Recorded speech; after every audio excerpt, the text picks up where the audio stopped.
Are you thinking of visiting New Hampshire this fall to catch the foliage? I recently came back from my road trip and I've got to tell you about this hidden trail I found on my trip.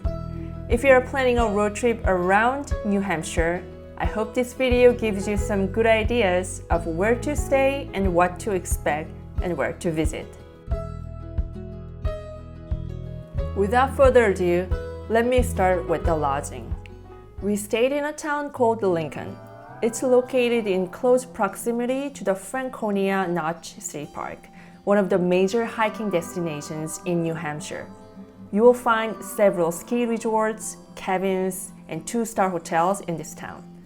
We chose the Hampton Inn and paid around $200 per night. I think it's a bit overpriced for a two-star hotel, even with a free breakfast. But that's what you should expect to pay if you want to be here during the peak fall foliage season, which spans from the end of September to mid-October. In fact, I just Googled the price for the next few days, and it seems like there's almost no limit to how high the price can get during the peak foliage season, especially for the last-minute booking. We're gonna unpack and we'll see. Maybe go for dinner or something. The town has a few bars serving food and fast food chains and cafes that you can walk to or reach in a short drive. We went to a place called Woodstock Inn. It was one of the few restaurants that stayed open till late. The food was inexpensive and pretty good. We started our day a bit late because we wanted to get enough rest from road tripping. To be honest, driving around tired us out pretty quickly. So if you are doing a road trip, my recommendation is not to plan too many activities in a day. We are going on a little hike today to Flume Gorge.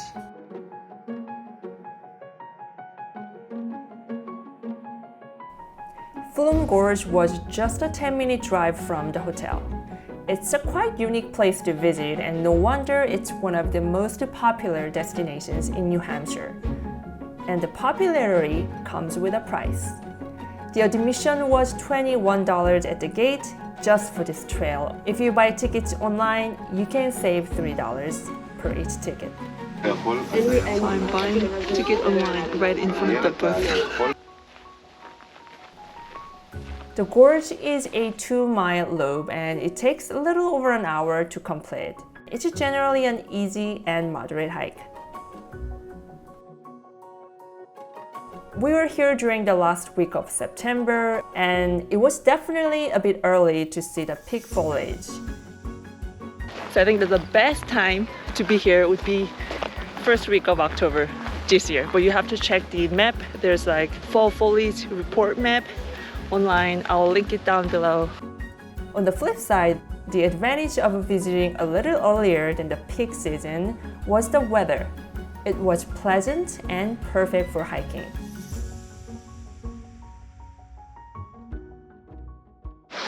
All of a sudden, like we're near the gorge and the temperature dropped like at least a couple degrees. Much windier, we're close to the water, so bring your jacket, windbreakers or rain jacket. Okay, here we are. What's unique about this gorge is that it features towering granite walls that are as tall as 70 to 90 feet, and they are only 12 to 20 feet apart. In other words, you get to walk on the narrow passage between these stunning rock formations. Gorge. The trail can get slippery depending on the weather, and there is a beautiful waterfall at the end of this trail. So if you want to be extra safe, bring a water-resistant jacket and shoes with a good grip.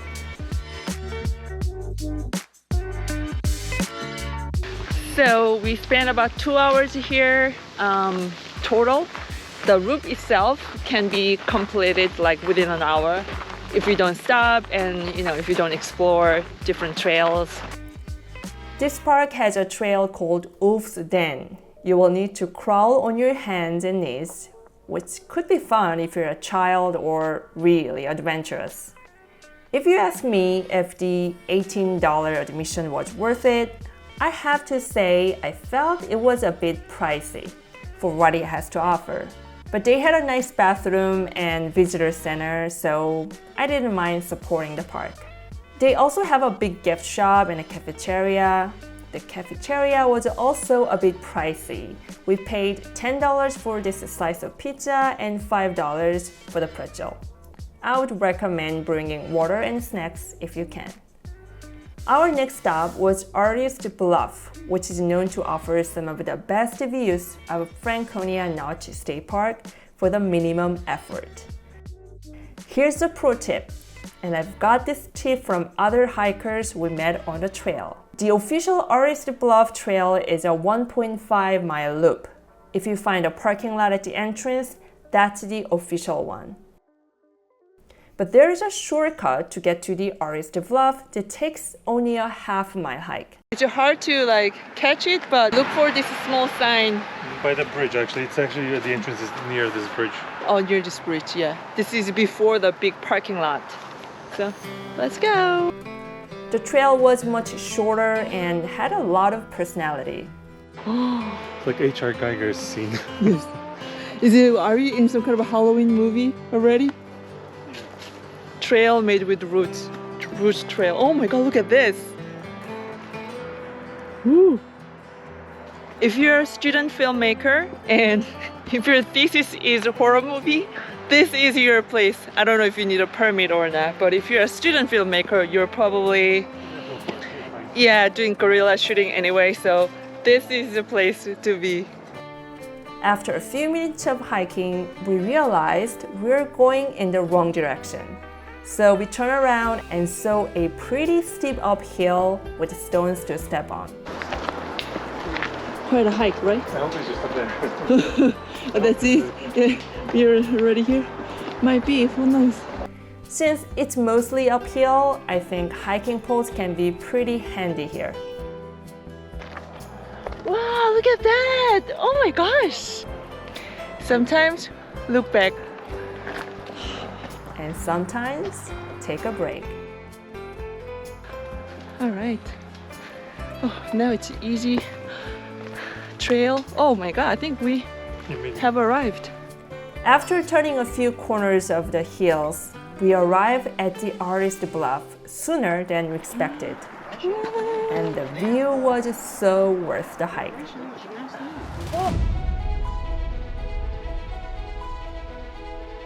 The tripod we brought came very handy. I recommend bringing a small tripod anywhere you go. Wow. Highly recommend this trail, Artist Bluff. Amazing view and really short hike. There was a nice Wow. viewpoint. That was this is some view. This is so beautiful. After the hike, we drove 15 minutes and arrived at a town called Littleton. We found this authentic Thai restaurant and I was just so happy to satisfy my cravings for Asian food at the end of the day. So sweet. It's a Thai iced tea. Papaya salad. Really good, except it's really spicy. So much flavor. After dinner, we drove 2.5 hours and arrived at Portland, Maine. This video is a part of my New England road trip series. If you're still watching, don't forget to subscribe and like this video, and stay tuned for more as we explore the history and culture of all 6 states of New England.